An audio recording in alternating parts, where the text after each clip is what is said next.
Hi everyone, Jonathan Silva here at Pragmatic Works. For this video, I want to show you how you can copy and paste with Power Automate. Let's take a look.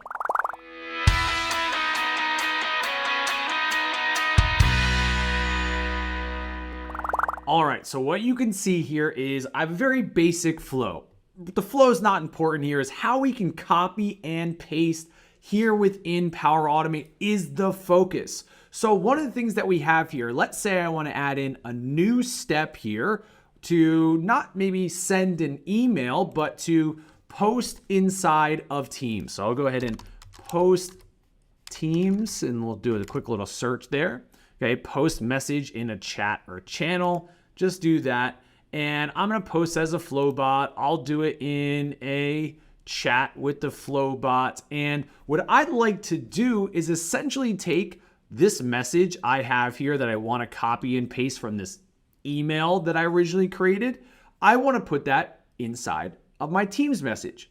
And it's as simple as highlighting all of those values.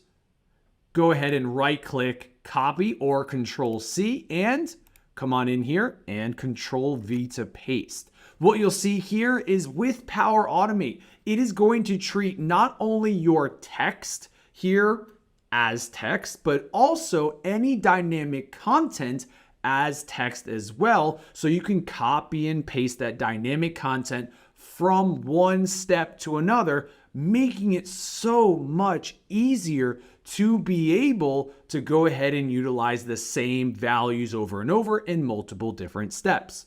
Now, that's copying the actual content itself, but what if we want to copy and paste an action rather than just what's inside of it? Well, luckily for us here within Power Automate, if you take a look at the right-hand corner of every single action, you could select the menu there, and at the top of the menu, you see there is an option to copy to my clipboard.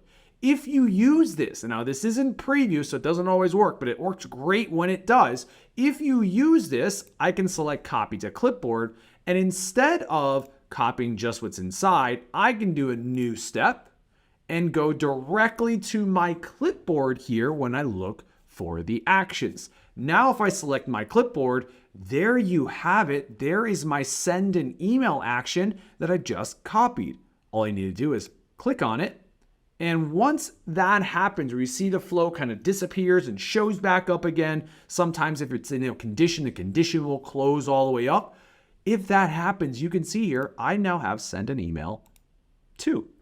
It's the exact same step. The only difference is you're going to have that number 2, number 3 associated with it, just like if you were to go through the whole action of go and find it in your actions and then redo everything from there. So copy to my clipboard. What a great step we have there for us. Now, here's an extra little piece here. Not only does copy to my clipboard work within the flow that you're currently on, but it also works if you have another flow already open in another tab in that browser. So you do have to have it readily available already there for us. Then you can come in here. It's a completely different flow. I'll call it my demo test 2. I can choose new step. And if I go to my clipboard, look what's there. You can see that same step is now here as well. It's the exact same thing. So what we can do is utilize this copy to my clipboard to help us actually take what we do in one step, in one flow, and move it into another step in a completely different flow. How awesome is that? That's going to save ourselves a lot of time of just redoing the steps over and over. Just go ahead and either copy the data out of it or copy to my clipboard. And there it is. It works great for you each and every single time. Well, thanks for joining me here once again in this quick little video to show you how to copy and paste data and actions here in Power Automate. Join us next time for more videos with Power Automate and everything around the Power Platform from myself and everyone else here at Pragmatic Works.